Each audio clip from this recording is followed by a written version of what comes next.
Hey guys, this week's project is just so cute. I mean, look at that adorable face. I've always hated and been afraid of all lizard type creatures, but there's just something about the axolotl that's disarming and friendly. They do always look like they know a secret and are keeping their lips sealed about it though, but I guess that's what makes them cute. Anyway, let's get started with my take on this what should be scary to me but is actually cute creature. Yeah, it's a working title. I will be using 2 shades of pink from the King Cole Yummy range, and this will be in a light pink and a darker one. I will leave a full list of all the materials I used, including the shade numbers for the yarn, in the description box below.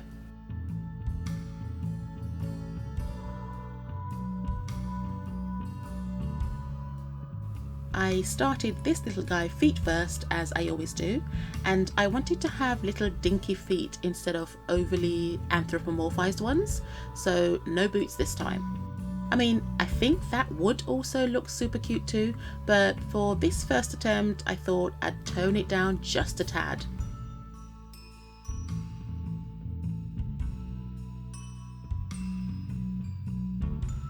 So after I had enough of the sidewalls completed, I then glued in a 1-inch wooden disc to the bottom of the foot. As you probably know by now, this provides stability and creates a flat surface for the amigurumi to balance itself. I'll be creating even more stability later on. I made 2 of these, and after the glue was fully dry, I joined them together and continued to crochet up the torso. For the torso, I just carried on crocheting and decreasing my stitches until I needed to add the arms. I will of course speed through this bit with a series of images that just shows my progress up the torso.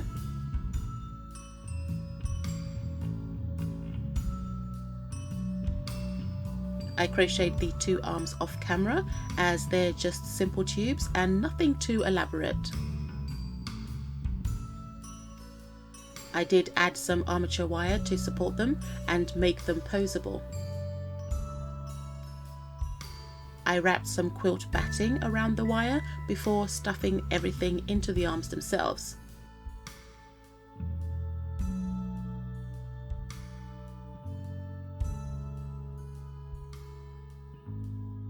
I then attached the arms to the body, and here you can see them completed.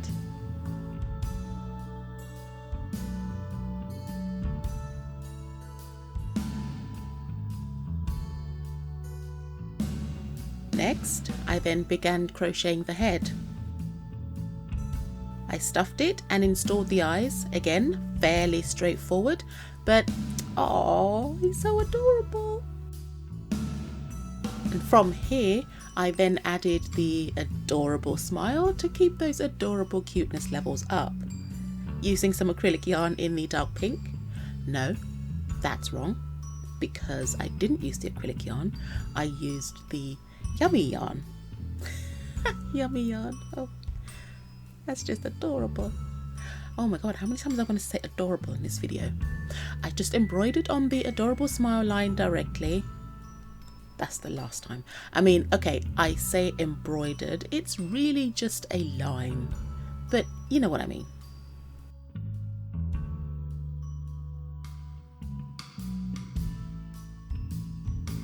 Oh, he's so cute.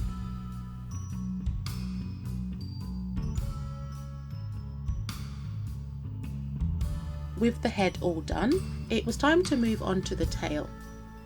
Again, this is mostly just a tapered tube, so I did a lot of this off camera.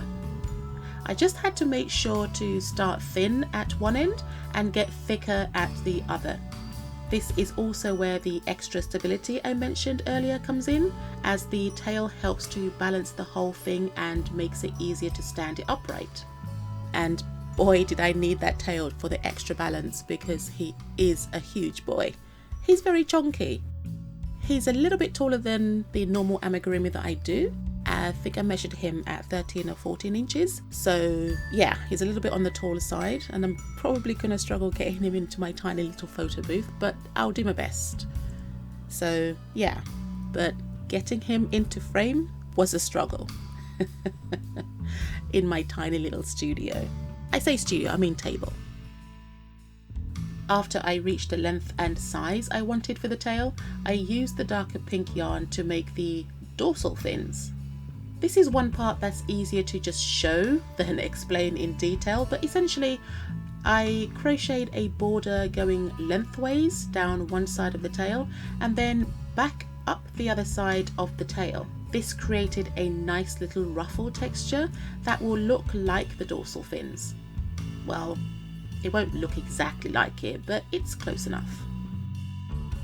I started off with the foundation chain on the tail, as you saw. I really didn't explain this very well, but from what you saw, I started off with a foundation chain on either side of the tail, and then I did the border. So for clarification, that's exactly what I did. I then carried on to stuff the tail fairly lightly and then prepare to sew it onto the body. So the positioning of the tail is a little bit dragon-esque, but you know, that's fine. They're lizards or salamanders, whatever. That entire family group. You know what I mean. No, I don't know what I'm talking about. I'm not an expert on lizards and all things cold-blooded. I then sewed the tail onto the main body, and yeah, it looks really good so far. Nearly done.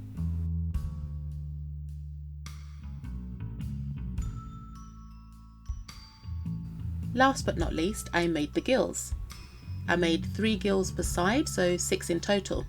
I made these leaf-like shapes and had to sew them all on individually. You guys know how much I love sewing, but seriously, this bit seriously sucks. Even though I love sewing so much.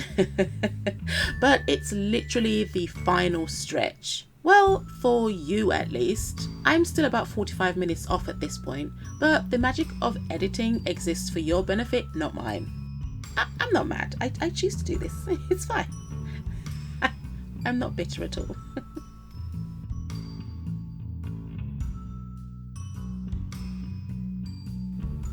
Okay, I think that's enough of my babbling. So while you watch me position and start sewing on the gills, I'd like to thank you all very much for watching. And if you'd like to see more, please like, share, comment, and even consider subscribing.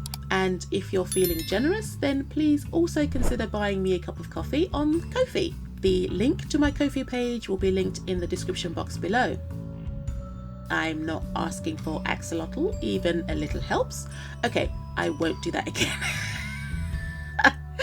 Don't forget to hit that bell button to be notified whenever I upload a new axolotl, even a little helps. That's brilliant.